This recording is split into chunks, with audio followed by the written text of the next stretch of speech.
What does it mean to be engaged in today's workplace? How do we inspire, inform, and connect a working community? How do we build a culture of irreplaceability, trust, and listening to keep people on board and rowing together? Welcome to Post-COVID Leadership Advice. This series is all about building a workplace culture where people feel heard, supported, informed, and connected. This is a roadmap for leaders at any level, at any organization. Welcome to Post-COVID Leadership Advice. I'm your host, Fiona Passantino, and I am a workplace culture, engagement, and communication consultant and professional, and I love helping leaders and teams level up, work together better, and bring their best selves to work. Today, we're going to talk about epic communication. What is that? Well, our world is extremely complicated, and our way of life is getting a bit fragile, and too much change is kind of throwing us off balance. We're forgetting a lot of things, the important things about why we do what we do and what we're here to do on this planet as humans in the short time that we are here. And for this, we may need the epic. And what is the epic? The epic is a big story. It's a timeless story of our human adventure, a story of heroes and villains, guides and demons, insurmountable obstacles, undying love, loyalty, determination, big themes. It incorporates symbolism and metaphor, and it delivers information that we need to survive in a way that is very nice and easy for us to understand, in a wrapping that inspires us and aligns us and connects us to our communities, reminds us of who we are. And in our current world, where things seem to be very small, and there's a certain amount of drudgery, day-to-day work that we need to do, our distractions. And it is exactly that human ability that we have to be the signal amidst the noise of our current media landscape. And that is what we need today as we attempt to communicate with our working communities. So the epic. When we look up at the night sky, if we can see it with all of our city lights, we don't see stories up there of sales funnels or CRMs, but we see the story of Orion and the Scorpion, and we see the story of Aquila, the ancient falcon of Egypt.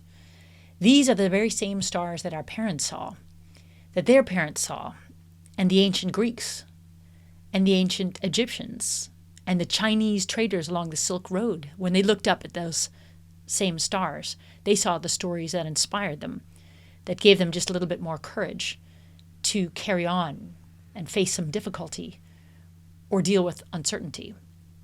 And it is these epics that connect us and bind us and define us and make us who we are. So what is an epic? It is a story of a human born at the edge of that kind of membrane separation between the divine world and the everyday world.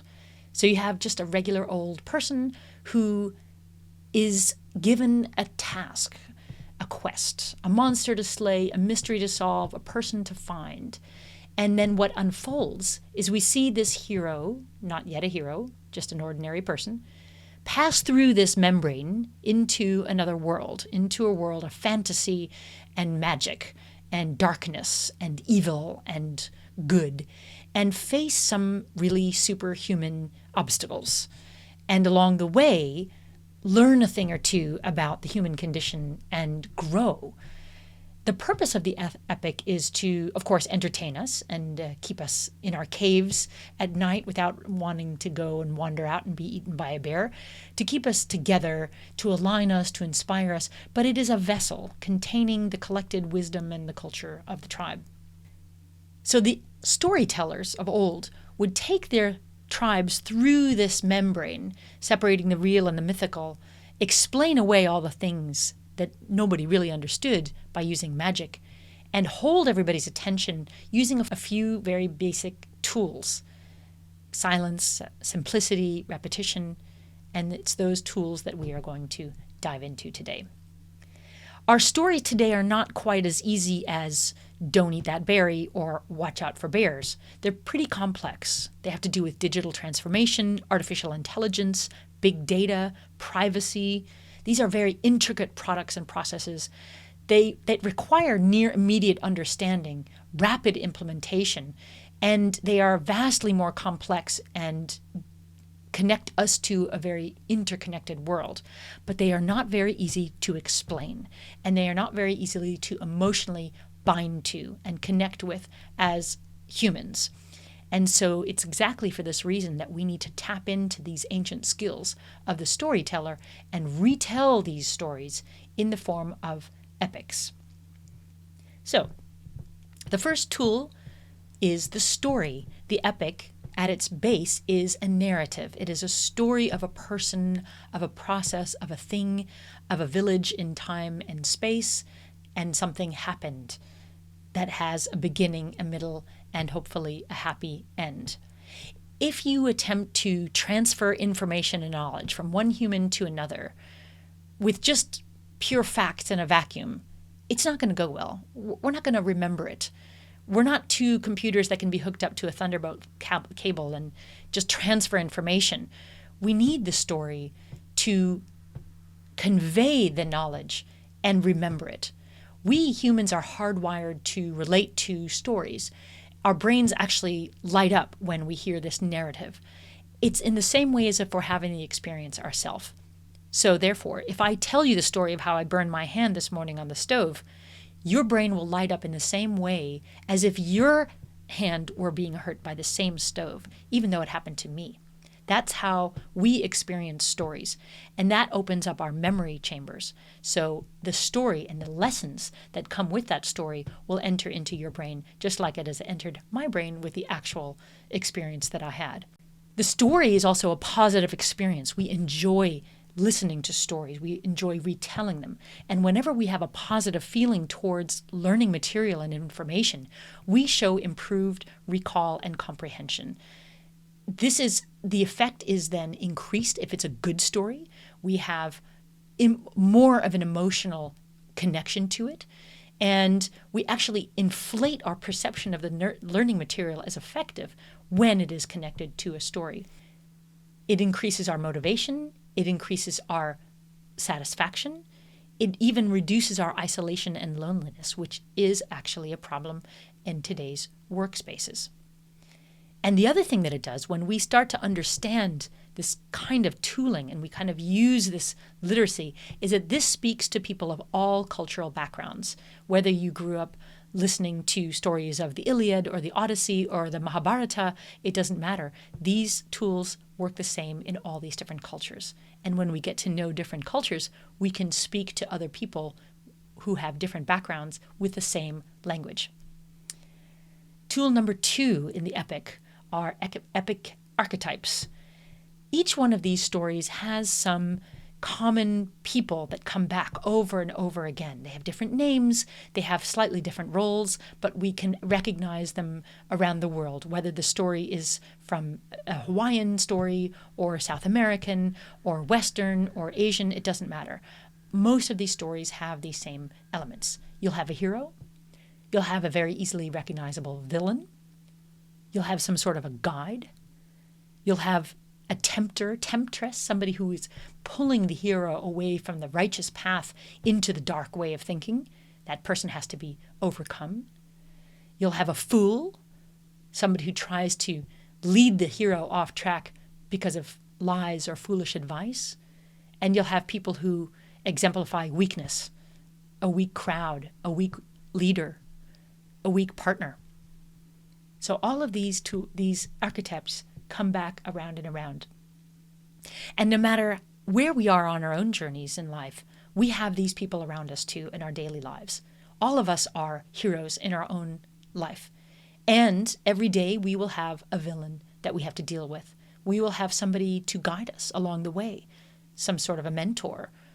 We will have somebody tempting us, that the guy selling the donuts across the street that we have to walk around every single day. We'll have to deal with a fool, somebody who's telling us poor advice. We'll have to deal with weakness, with the crowd. And we have to find our way through these things. And if we connect our lives with these archetypes, then we immediately have an epic that we can draw from every single day. Tool number 3, the metaphor. The metaphor is an incredibly powerful tool to convey knowledge and also to make the learning process more interesting. The term is from the Greek word metapheron, which literally means carrying something somewhere new, which means that you have a familiar mastered idea that has the capacity to carry our understanding to a new place. Think a minute on your desktop at your computer. You'll see a little trash can there, you'll see a folder, you'll see a little filing cabinet. These are all metaphors.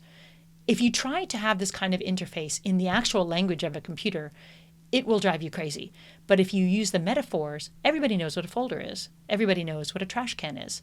And we understand the purpose of the trash can is to put away files that we want to delete. And then using that little trash can, you don't need to explain it to us. We all instinctively know that the little trash can says delete. That's a metaphor. The shopping cart, when we buy things online, is a metaphor. You don't actually need a cart to hold objects which don't even exist in the world of e-commerce. Yet, that metaphor of the shopping cart makes us instantly understand that that is where we are in our sales funnel, that it contains the object that we wish to buy in a series of zeros and ones, which is how computers explain things to one another. But these metaphors are important for our human understanding. It allows us to organize this information into a structure and convey this insight using this combination. And this can be really rocket fuel when it comes to corporate storytelling. If you're trying to explain something like a hidden weakness, a fatal flaw, you can describe an Achilles heel. People will understand what that means. This is a metaphor. A labyrinth is a metaphor for an unhappy customer flow. A Trojan horse is a metaphor, a warning about phishing emails. The stories are fictitious, but the insights and the images that they bring up bring us to a new place. We already understand what it's trying to say, and we're halfway there. It connects our universal values with these very new terms and technologies that we need to understand. Tool number 4, repetition. This is one of the tricks that storytellers use, usually in groups of 3, and this feels very pleasant for our brain. In order to remember certain facts, we need a lot of repetition anyway.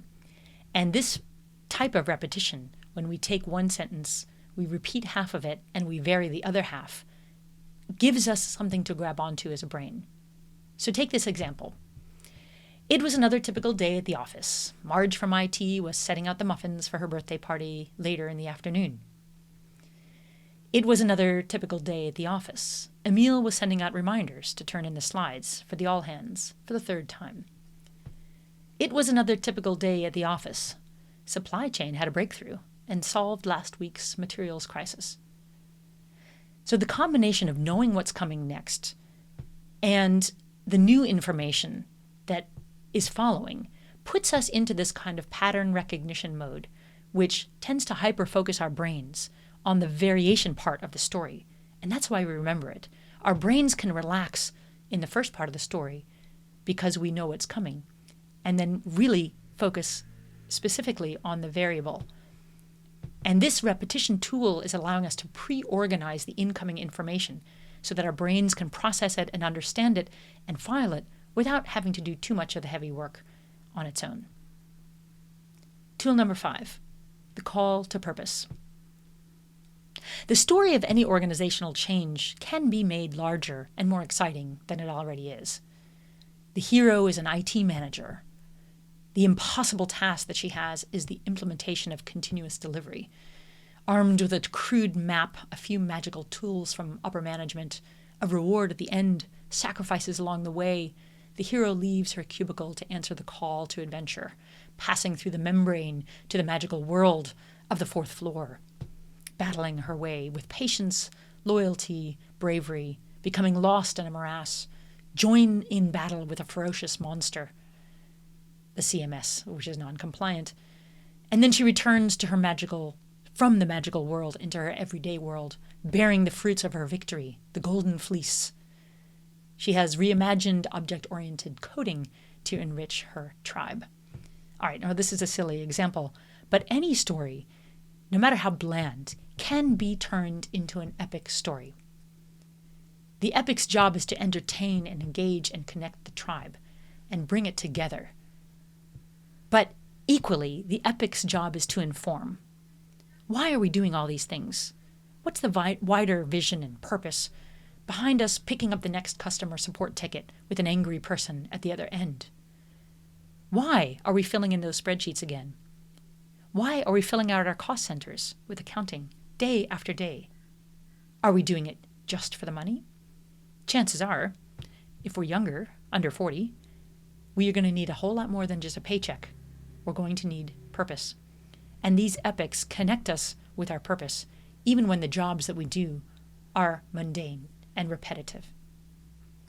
Today's master storytellers can recreate the stars and the fire and the caves and bring this way of talking into our conference stages and our training rooms.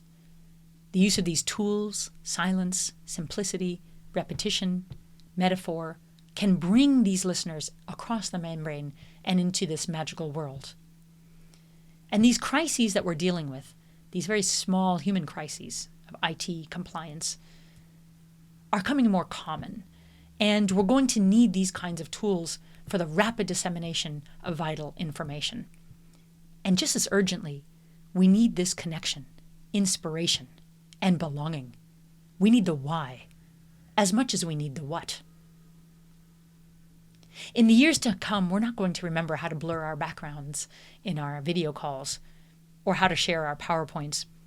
We're going to remember the magical parts of our journey here on Earth that helped us remind us who we were and what we did. As much as we are enamored with our technology, our AI, and our tools, and our metaverse, we still need the stars. We need the cave. We need the fire. We like to tell and hear stories. We like to make them understandable and convincing.